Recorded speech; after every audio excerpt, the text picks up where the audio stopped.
नमस्कार मित्रांनो. आज आपण राज्यसेवा 2024 पूर्वपरीक्षा पॉलिटी हा विषय बघणार आहोत. पॉलिटीचे क्वेश्चन ॲनालिसिस करणार आहोत. या आधीच्या व्हिडिओमध्ये आपण इकॉनॉमिक्स, जिओग्राफी आणि हिस्ट्री हे विषय बघितले होते 3. तर ते व्हिडिओ तुम्ही बघितले नसेल तर ते बघून घ्या एकदा. त्यात तुम्हाला म्हणजे लॉजिक ट्रिक्स वगैरे किंवा प्रश्न सोडवताना आपण अप्रोच कसा ठेवला पाहिजे एक्झामच्या दिवशी याबद्दल तुम्हाला बरंचसं म्हणजे माहिती मिळू शकते. चला आजच्या पॉलिटीचे प्रश्न बघूया. यातला पहिला प्रश्न आहे सेट 71 नंबरचा क्वेश्चन. मुख्य माहिती आयुक्तांच्या नियुक्तीची शिफारस करणाऱ्या समितीचे सदस्य कोण असतात? तर ऑप्शन बघूया. पंतप्रधान, लोकसभेतील विरोधी नेता, राज्यसभेतील विरोधी नेता, पंतप्रधानाद्वारे नामनिर्देशित केंद्रीय कॅबिनेट मंत्री आणि लोकसभा सभापती. तर हे प्रश्न म्हणजे फॅक्च्युअल आहे. आपले जे घटनात्मक आणि बिगर घटनात्मक जे आयोग येतं तर हे आपण वाचलेच असतात, त्यामुळे ते काय एवढं मोठं आहे नाही. आणि हा माहिती आयुक्त आहे ना, म्हणजे ह्या 2024च्या प्रश्नपत्रिकेमध्ये 2 प्रश्न आहेत. त्याच्यावर पुढे एक प्रश्न येईल, तो आल्यावर आपण बघूया परत. याच्यामध्ये पंतप्रधान एक असतात, लोकसभेतील विरोधी पक्षनेता आणि पंतप्रधानाद्वारे नामनिर्देशित केंद्रीय मंत्री असतो, कॅबिनेट मंत्री. अशा 3 जणांची समिती असते आणि त्यांची समिती नाव रेकमेंड करते पुढे आणि मग प्रेसिडेंट ते अपॉइंटमेंट करतात. ABD option number 1. केंद्रीय माहिती आयुक्ताबद्दल म्हणजे महत्त्वाचा आहे जरा आयोग. तर आपण हा हे कॉन्स्टिट्युशनल बॉडी आहे, म्हणजे स्टॅच्युटरी बॉडी. RTI ॲक्ट 2005 नुसार हे केलं आपण. Right to information.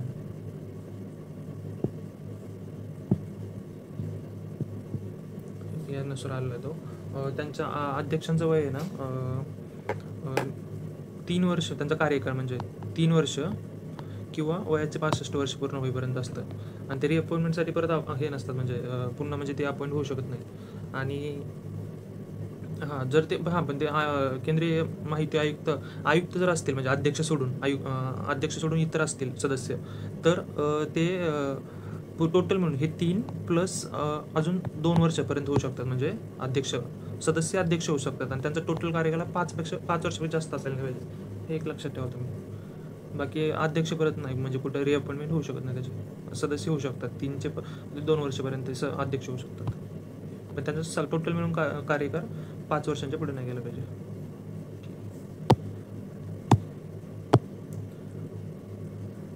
Next question.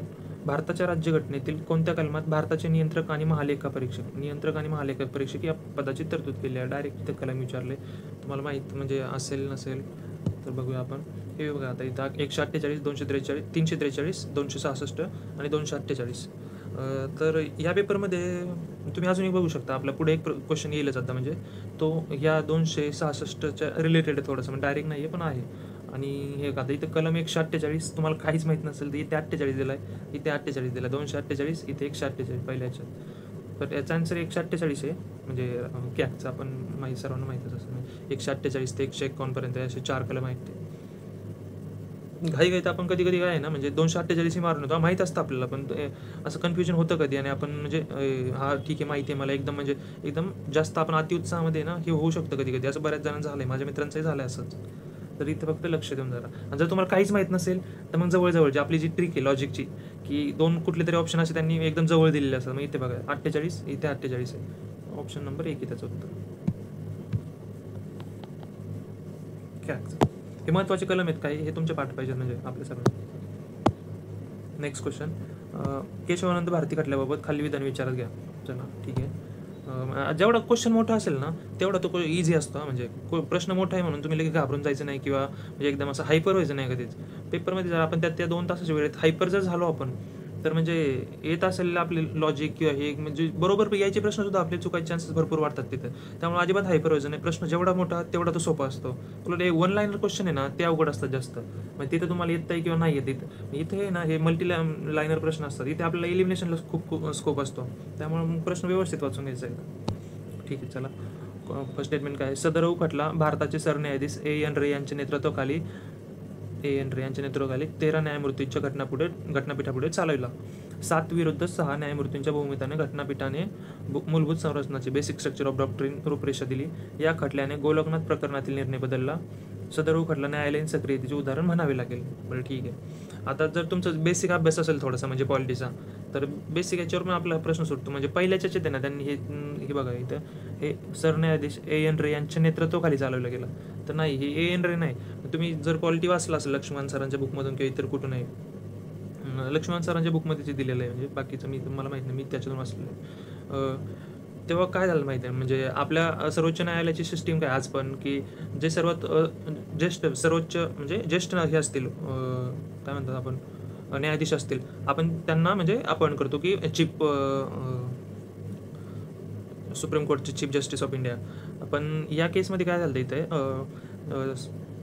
जे म्हणजे हे कुठला केशवानंद भारती खटल्यात आहे ना, जे 3 न्यायाधीश होते इतर अजून म्हणजे जे ज्येष्ठ होते, म्हणजे शेलट, हेगडे आणि अजून एक काहीतरी नाव आहे त्यांचं.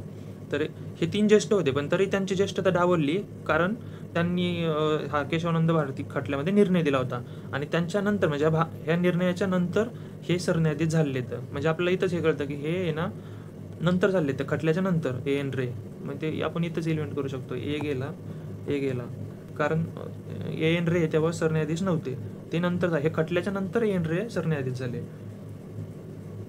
आणि आता ए गेले इथे. आता बी तर म्हणजे बी तर इथं आहेच, बी बरोबर आहे. 7-6 म्हणजे भारताच्या इतिहासातला आहे ना तो आत्तापर्यंत सर्वात मोठा, म्हणजे तिथं खंडपीठ बसलं होतं, त्या 13 लोक होते त्या म्हणजे खंडपीठामध्ये केशवानंद भारती खटल्यामध्ये. महत्त्वाचं आहे. आता ते मागच्या वर्षी ते केशवानंद पण त्यांचं पण डेट झाली आहे, केरळचे होते ते. आणि तो 7-6 बरोबर आहे, ते विरुद्ध ते हे झालं आणि ते हे झालं. या खटल्याने गोलकनाथ प्रकरणात निर्णय बदलला, बरोबर आहे ते. आणि बेसिक स्ट्रक्चरचं त्यांनी हे केलं आणि त्यामुळे त्याला आपण ते न्यायालयीन सक्रियता म्हणजे त्याचं उदाहरण ते BCD याचा आन्सर आहे. हे चुकीचं. तुमचा बेसिक अभ्यास असेल ना, ते प्रश्न लगेच सुटतंय, म्हणजे हे स्टेटमेंट लगेच एलिमिनेट होतं ज्याला माहिती. म्हणजे नेक्स्ट क्वेश्चन, भारताचा आकस्मिक निधी खालीलपैकी कोणाच्या अधिकाराखाली ठेवण्यात आलेला आहे? आकस्मिक निधी कंटिंजन्सी फंड म्हणतो आपण त्याला. तर ते म्हणजे एक इझी प्रश्न आहे, भारताच्या राष्ट्रपतींकडे असतो तो. आर्टिकल 267. येस. हां, इथे मी म्हटलेलं ना एक आर्टिकल रिलेटेड प्रश्न, इथं आर्टिकल 266 काय राहिलं. हां, हे आर्टिकल 266 हा कन्सॉलिडेटेड फंड असतो, म्हणजे संचित निधी. आणि जो पब्लिक फंड असतो तो 266 मध्ये दिलेला आहे. आणि मग जो हा 267 मध्ये आहे तो कंटिन्जन्सी फंड आहे. तो सध्या आय थिंक 30,000 करोड काहीतरी आहे. हां, 30,000 करोडाची. अगोदर तो 500 करोड कोटी होता, आता तो वाढवला आहे त्याची अमाऊंट. 267 कंटिन्जन्सी आहे आणि 266 संचित निधी आहे, तेवढं लक्षात असू. घटक राज्यातील आणीबाणी संदर्भात बोंबई खटल्याबाबत खालीलपैकी कोणते विधान योग्य आहे? योग्य, ठीक, बघूया योग्य आपण. बोंबई खटल्याचा निकाल सर्वोच्च न्यायालयाने 94 मध्ये दिला, 1900. ठीक आहे, बरोबर आहे, हे म्हणजे बेसिक आहे. घटक राज्यात राष्ट्रपती राजवट आणली गेल्यास राज्यांना सर्वोच्च न्यायालयाकडे दाद मागता येऊ शकते. ठीक आहे, येऊ शकते म्हणते ना, असेल. सबळ कारण नसताना राष्ट्रपती राजवट आणली गेल्यास सर्वोच्च न्यायालय केंद्र सरकारचा निर्णय रद्द करू शकते. ठीक आहे, करू शकते. घटक राज्यातील विधानसभा बरखास्त करण्याच्या आदेशाला संसदेची मान्यता घेणे आवश्यक असते. आता हे म्हणजे एकदम फॅक्ट, म्हणजे ते तुम्हाला बोंबई खटला माहीतच पाहिजे. तर म्हणजे हे सगळेच विधान याच्यात बरोबर दिलेले आहेत. म्हणजे मुलांनी ह्याच्यावर म्हणजे लास्ट आहे ना, घटक राज्यातील विधानसभा बरखास्त करण्याच्या आदेशाला संसदेची मान्यता आवश्यकता असते वगैरे, याच्यावर बरेचसा डिबेट झाला. आयोगाला म्हणजे चॅलेंज केला होता हा प्रश्न, पण तो बरोबर आहे. ऑल स्टेटमेंट बरोबर होते याचे बोंबई खटल्याबाबत.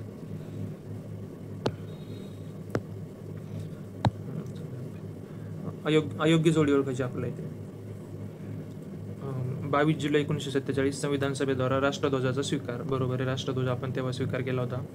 24 जानेवारी 1950 संविधान सभेद्वारे राष्ट्रगीताचा स्वीकार आहे. बरोबर आहे. हे बघा, म्हणजे 1947ला आपण राष्ट्रध्वजाचा स्वीकार केला आणि आपण म्हणजे 15 ऑगस्टला जेव्हा आपण राष्ट्रध्वज स्वीकारला, तर जानेवारीपर्यंत म्हणजे 1947 ते 1950 हे 3 वर्ष आहे ना, आपण म्हणजे आपला स्वातंत्र्य दिन राष्ट्रगीताविना फक्त झेंडा म्हणजे हे करायचो, ध्वज फडकवायचं. तेव्हा राष्ट्रगीत नव्हतं, म्हणजे राष्ट्रगीत 1950 साली आलं. त्याच्यानंतर मग आता तिथून पुढे आपण ध्वजारोहण करताना राष्ट्रगीत गातो. जाता आपण 25 जानेवारी 1950 शासनाद्वारे राष्ट्रीय दिनदर्शिकेचा स्वीकार. ठीक आहे, बघूया.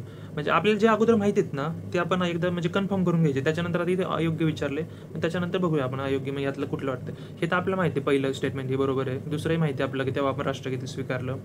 ठीक आहे. आता चौथं बघूया. 26 जानेवारी 1950 शासनाद्वारा राष्ट्रीय चिन्हाचा स्वीकार. म्हणजे हे पण आपल्याला आता यात एक चुकीचं घ्यायचं नाही. पहिले तर कन्फर्म बरोबर आहे ते दोन. आता 26 जानेवारीला आपण जेव्हा म्हणजे प्रजासत्ताक झालो 26 जानेवारी 1950ला, पण ठीक आहे राष्ट्रीय चिन्हाचा स्वीकार केला असू शकतो याच्यात. पण राष्ट्रीय दिनदर्शिका असं म्हणजे काय हे नाही ना, आपण कधी वाचलंही नाही किंवा ऐकलंही नाही. 25 जानेवारीला असं काय नाही.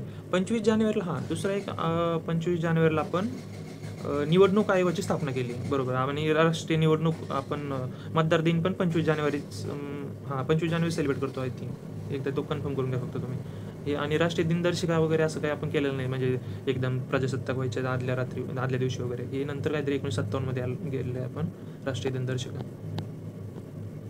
म्हणजे ऑप्शन 3 चुकीचं आहे. एकदा पण तुम्ही ना आपल्याला जे फिक्स माहिती आहेत ते करून घ्या, बरोबर. म्हणजे 1 आणि 2 तर बरोबरच आहे. राहिला प्रश्न 3 आणि 4 मध्ये. मग 3 आणि 4 मध्ये पण तुम्हाला जास्त जवळ काय वाटते, राष्ट्रीय चिन्हाचा स्वीकार. हा आपण प्रजासत्ताक झालो तेव्हाच राष्ट्रीय चिन्ह घेतलं असेल, म्हणजे एम्ब्लम ते आपलं जे ठीक आहे राष्ट्रीय चिन्ह. आणि हे सर्वोच्च न्यायालय स्थापना पण 26 जानेवारी 1950ला झालेली आहे, ते पण एक लक्षात असो. Next question. भारतातील घटनादुरुस्ती संदर्भात खालील विधानांची सत्यता तपासणार योग्य पर्याय निवडा. ठीक आहे. 10व्या घटनादुरुस्तीनुसार दादरा व नगर हवेली हे प्रदेश भारतात जोडण्यात आले. आता तुमचं जर एक बेसिक जरी माहीत असेल आपले राज्यांचे म्हणजे रिऑर्गनायझेशन ऑफ स्टेट वगैरे किंवा इतर सगळे राज्य कसे अस्तित्वात आले त्यामध्येच हे 10वी बरोबर आहे अगोदर, म्हणजे दादरा नगर हवेली. 11व्या घटनादुरुस्तीनुसार दीव दमण गोवा हे प्रदेश नाही, हे इथे ही 12वी घटनादुरुस्ती, म्हणजे 10, 12 आणि 14 आय थिंक असे. 10, 12, 14 इथं 12वी आहे आणि 14वीनुसार पुदुच्चेरी, म्हणजे 2-2चा डिफरन्स आहे त्यामध्ये. तर बी तर चुकीचं आहे ते. 15व्या घटनादुरुस्तीनुसार केंद्रशासित प्रदेशामध्ये विधिमंडळाची स्थापना करण्यात आली नाही, हे रॉंग आहे. आणि 22व्या घटनादुरुस्तीनुसार मेघालय या राज्याची निर्मिती करण्यात आली. आधी इथे बी गेलं होतं, आधी आपण इलिमिनेशन केलं असतं, हे बी ऑप्शन गेला, हा बी ऑप्शन गेला, म्हणजे ए सी किंवा ए डी. तर ह्याच्यामध्ये आपला सी पण आपण इथं चुकीचं आहे. 15व्या घटना केंद्रशासित प्रदेशामध्ये विधिमंडळाची स्थापना करण्यात आली नाही. 22व्या घटना मेघालय या राज्याची निर्मिती करण्यात आली, हे स्टेटमेंट बरोबर आहे, ए आणि डी ऑप्शन. क्वेश्चन इलिमिनेशनला जास्त महत्त्व द्यायचं, म्हणजे राज्यसेवेमध्ये. केंद्रीय माहिती आयोगामध्ये एक मुख्य माहिती, आपण मगाशी बघा पहिलाच प्रश्न बघितला माहिती आयोगासंदर्भात. केंद्रीय माहिती आयोगामध्ये एक मुख्य माहिती आयुक्त आणि जास्तीत जास्त किती माहिती आयुक्तांचा समावेश असतो. तर RTI 2005 नुसार इथे एक 1+10 असतात, म्हणजे मॅक्सिमम 10 सदस्य असू शकतात. Option number 2. भारताच्या नागरिकत्वाविषयी खालीलपैकी योग्य विधान कोणते आहे नागरिकत्व संबंधित. ठीक आहे, वाचूया आता. नागरिकत्व. भारतामध्ये एकल नागरिकत्व पद्धती आहे, बरोबर आहे. म्हणजे जसं अमेरिकेमध्ये एखादा व्यक्ती राज्याचा पण आणि त्या म्हणजे अमेरिकेचं म्हणजे कंट्रीचा पण नागरिक असतो, तसं भारतामध्ये नाही. आपण महाराष्ट्रात जर असलो तर आपण भारताचे एकच नागरिकत्व, असं महाराष्ट्राचं वेगळं नागरिकत्व नाही आपल्याकडे. नागरिकत्व कायदा 1955 साली अंमलात आला, बरोबर आहे. आणि भारतीय राज्यघटनेचा भाग 4 मध्ये नागरिकत्वाची तरतूद आहे. भाग 4 मध्ये का नाही ना, भाग 4 मध्ये तर DPSP येतं. नागरिकत्वाची तरतूद भाग 2 मध्ये, पार्ट 2. भाग 3 मध्ये आपले मूलभूत हक्क, भाग 4 मध्ये DPSP, 4A मध्ये फंडामेंटल ड्युटीज. सी जर ऑप्शन गेला एकदम म्हणजे इझी टाईप मधला क्वेश्चन होता, ए आणि बी बरोबर. राज्यघटनेतील कोणती कलमे आपल्या देशातील निवडणूक व्यवस्थेसाठी तरतूद करतात. निवडणूक व्यवस्था. ठीक आहे. आता इथे बघा 124 ते 128, 324 ते 329, 256 ते 259, 274 ते 279. बरं ठीक आहे. तुम्हाला हे जरी म्हणजे ह्याचं आपल्या मागची ट्रिक जी सांगितलेली त्या जवळ काय वाटतंय का तुम्हाला, म्हणजे काहीच माहीत नसेल तेव्हा माहीत तर पाहिजेच. एकदम इझी क्वेश्चन आहे हा, म्हणजे याचं उत्तर 324 ते 329 मध्ये. तरी पण याच्यात इथं दिसतंय का तुम्हाला 124, इथे 324, 24. जर माहीत नसेल तर 50-50 पर्यंत तुम्ही येऊ शकता. इथं यातल्या दोन्हीतला एक मारू शकतो. इझी क्वेश्चन आहे, तुम्हाला माहीत आहे म्हणजे असेलच. 324 ते 329 जेव्हा काहीच माहीत नसतं असं बघा तुम्ही. आणि हे लॉजिक आहे ना, तुम्ही राज्यसेवेच्या प्रिव्हियस इयर क्वेश्चन पेपरवर अप्लाय करा, म्हणजे ते परत सोडवा इथून मागचे पेपर जे असतील, आणि त्यात तुम्हाला बघा तुम्हाला काही असे क्ल्यू मिळत आहेत का कुठे, की हां बाबा हे जे लॉजिक हा सांगतोय हा काही म्हणजे आहे का, तर तुम्हाला कळून जाईल याच्यात.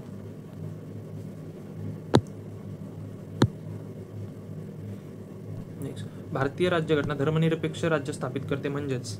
ठीक आहे, चला बघूया आपण. जेवढा क्वेश्चन मोठा तेवढा तो इझी. राज्य रोजगाराच्या बाबतीत धर्माच्या आधारावर भेदभाव करते. आता धर्मनिरपेक्ष म्हणजे बेसिक जरी माहीत असेल तर भेदभाव करेल का धर्माच्या आधारावर, नाही. पहिलं स्टेटमेंट चुकीचं आहे. हे जर आपण कॅन्सल केलं तर कुठलं जातं आहे, हे ऑप्शन 1 गेला, 3 गेला. ठीक आहे. आता इथे बघा BCD आणि BD, म्हणजे बी आणि डी तर बरोबरच इथं, फक्त आपल्याला ऑप्शन आता सी बघायचं आहे बरोबर आहे का चूक आहे. ठीक आहे, सी बघूया. राज्य सर्व धर्मांना समान समजते, सी ऑप्शन बरोबर आहे. हा सी बरोबर म्हणजे आपलं सी पण पाहिजे, याच्यात सी नाही आहे आणि 2 नंबरमध्ये सी आहे. चला, बाकीचे स्टेटमेंट वाचले पण नाही आपण, फक्त ए स्टेटमेंट वाचलं आणि सी वाचलं, बाकीचे म्हणजे याची गरज आहे नाही म्हणजे. तर ठीक आहे, बी पण बघू. राज्याने कोणत्याही विशिष्ट धर्माला अग्रक्रमाने वागणूक देण्यास टाळले आहे, बरोबर आहे. डीमध्ये काय आहे, सर्व जनतेला श्रद्धा आणि पूजा करण्याचे स्वातंत्र्य आहे, बरोबर आहे. म्हणजे आपलं आर्टिकल 25 जे 28पर्यंत आहेत त्यात हेच आहे ना, धार्मिक स्वातंत्र्य वगैरे. कोणत्याही अपवादाशिवाय शैक्षणिक संस्था धार्मिक शिक्षण देण्यास स्वतंत्र आहे, बरोबर आहे. नाही अपवाद आहेत नाही ते, सॉरी, ई रॉंग आहे, तरी म्हटलं अपवादाशिवाय नाही गोष्ट. ईचं काय वाचायचं आहे त्याच्यात हेच नव्हतं, म्हणजे इथे आपला BCD मध्येच होतं. कोणत्या घटना दुरुस्तीद्वारे दिल्लीला राष्ट्रीय राजधानी क्षेत्र म्हटले गेले. ठीक आहे, आता दिल्ली आता एकदम फॅक्च्युअल क्वेश्चन आहे.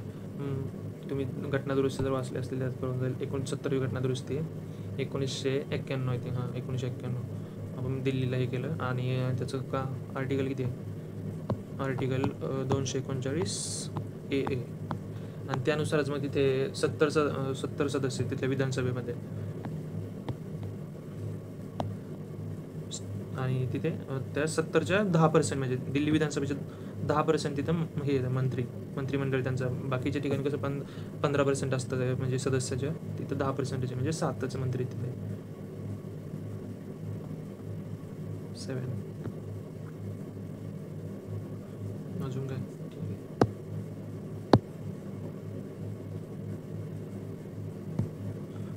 नेक्स्ट, पहिल्या लोकसभेच्या संदर्भात खालील विधाने विचारात घ्या. आता पहिली लोकसभा ठीक आहे, वाचूया आपण, स्टेटमेंट स्वरूपात क्वेश्चन म्हटलं. 25 ऑक्टोबर 1951 ते 21 फेब्रुवारी 1952 या कालावधीत झालेल्या भारताच्या सार्वत्रिक निवडणुकीनंतर 17 एप्रिल 1952 रोजी पहिल्यांदा लोकसभेची स्थापना झाली. बरं ठीक आहे, बघूया आपण. पहिल्या लोकसभेचे पहिले अधिवेशन 13 मे 1952 रोजी झाले. बरं, पहिल्या लोकसभेने आपला कालावधी पूर्ण केला आणि ती 1 एप्रिल 1957 रोजी विसर्जित झाली. ठीक आहे, बघूया आपण. जी व्ही मावळणकर हे पहिल्या लोकसभेचे उपसभापती होते. आता बघा इथे असं एखादं स्टेटमेंट मिळून जातं आपल्याला की ते आपलं इलिमिनेशनचं काम करणार आहे. उपसभापती नाही, ते उपसभापती होते ना, म्हणजे तुमचं बेसिक जरी माहीत असेल तरी. जर मग आता जर डी ऑप्शन चुकीचंच आहे तर आपण बघूया आता डी कुठे जातं आहे. इथे एक गेलं आणि इथे एक गेलं, आपलं बरोबर विचारलं आहे, हे लक्षात असू.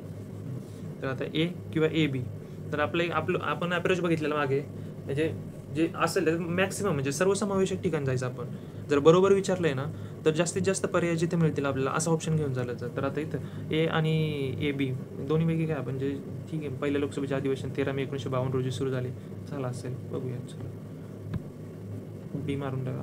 ऑप्शन आयोगाने पण तेच आन्सर दिले. जास्त आपण मग तिथे हे नाही करत असं जोगच दुसऱ्या ठिकाणी झालं असेल, असं झालं असेल, दिलंय त्यांनी तर घेऊन चला, बरोबर विचारलं असं ऑप्शन त्याच्या. आता इथून लक्षात ठेवा 13 मे 1952 पहिलं अधिवेशन झालं होतं. ती विसर्जित तिची तारीख काहीतरी वेगळी असेल, मग विसर्जनाची ती इथं दिली ती चुकीची आहे. म्हणजे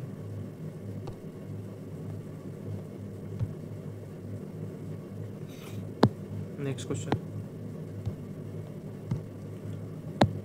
भारतातील विविध राष्ट्रीय आयोगांच्या संदर्भात खालील तरतुदी बघूया. चला पहा.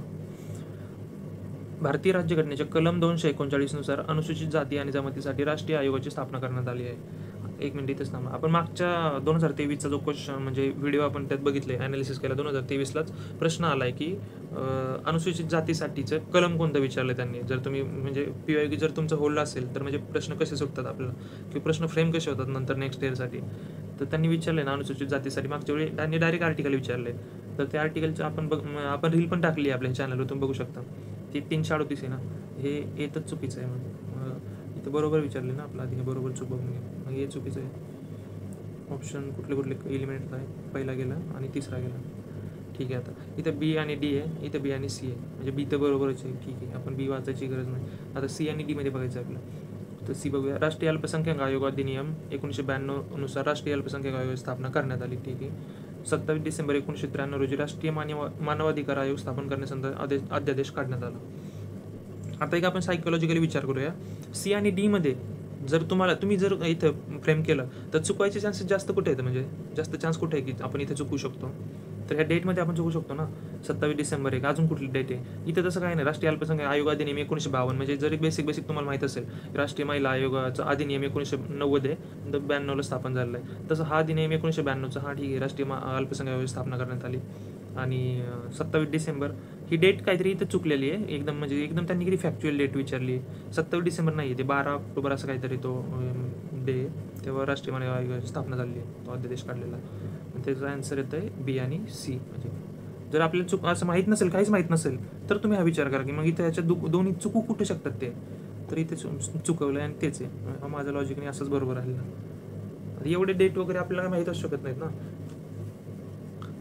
राज्यसेवेला आहे ना, म्हणजे ती गॅझेटेड पोस्ट आहे, तिथे तुमच्या म्हणजे ते पोपटपणची बघण्यापेक्षा तुम्ही विचार किती ह्यानी करताय, तर ते त्याच्या म्हणजे तिथेच्या मला असं वाटतं की त्याच्यावर जास्त भर असतो.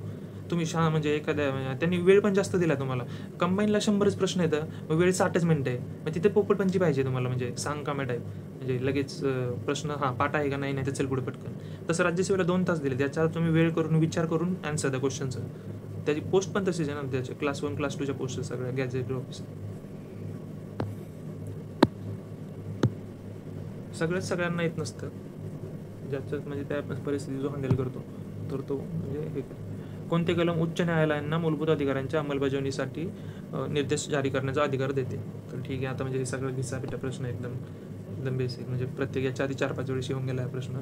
आर्टिकल 226 उच्च न्यायालयांना, आणि सुप्रीम कोर्टला कुठला देतो? आर्टिकल 32. मूलभूत अधिकारांच्या अंमलबजावणीसाठी ना उच्च न्यायालयांना मूलभूत अधिकार प्लस इतरही रीट काढण्याचा अधिकार आहे. तसं सर्वोच्च न्यायालय फक्त मूलभूत अधिकाराबद्दल काढू शकतो, म्हणजे उच्च न्यायालयाचं मग विस्तारित जास्त आपण असं म्हणू शकतो. ठीक आहे, तर हा लॉजिक बिल्डिंगचाच जास्त आपण व्हिडिओ म्हणू शकतो, म्हणजे ॲनालिसिस पाहण्यापेक्षा. तर तुम्ही याच्या आधीचे व्हिडिओ बघितले नसेल तर ते बघून घ्या, तुम्हाला त्यातनं भरपूर फायदा होईल. इकॉनॉमिक्सचा तर तुम्हाला म्हणजे तुम्ही एकदा व्हिडिओ बघा, त्याच्यानंतर तुम्हाला त्याची म्हणजे हे करू शकतं, म्हणजे आपण प्रश्न सोडवायचा अप्रोच आपला कसा असला पाहिजे. 2023चा व्हिडिओ आपण अपलोड केला आहे, तो पण बघून घ्या. येत्या रविवारच्या पेपरला तुम्हाला याचा भरपूर फायदा होईल. आणि तर चॅनलसोबत जोडले राहा, असेच नवीन अजून व्हिडिओ येतील, तुम्हाला भरपूर काही सरप्राईज मिळणार आहेत. चल तर ठीक आहे, भेटूया नंतरच्या व्हिडिओ.